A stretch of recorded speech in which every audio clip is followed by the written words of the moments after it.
implementing. So I'm not surprised that Windows this and is like, printers have always been the literal most fun you can yep, have. When I was actually running, Windows networks for some organizations, back even like in '95 through Windows ME, all the way through those runs, which was there's a 6-year run there, right?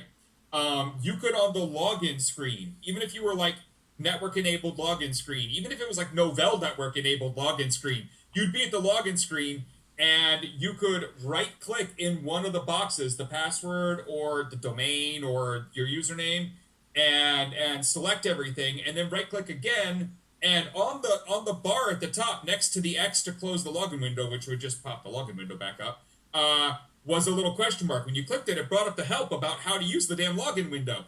And then on the help screen, you could go to File and Open and go to Explorer.exe, and then the login window would close and the taskbar would show up at the bottom and you'd be in.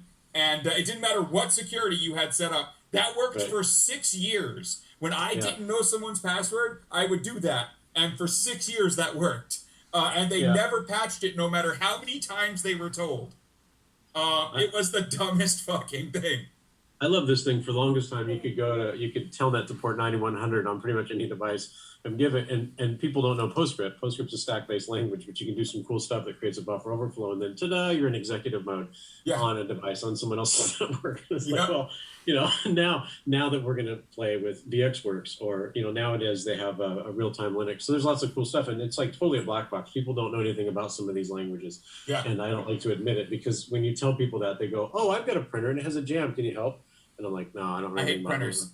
People tell me their printer's broken. I'm like, yeah, buy another one. I don't fucking care. I don't want to know. There's a printer over there, and it is my wife's. It is not mine. I don't fucking print. I don't care. I don't want to make it work. I don't care.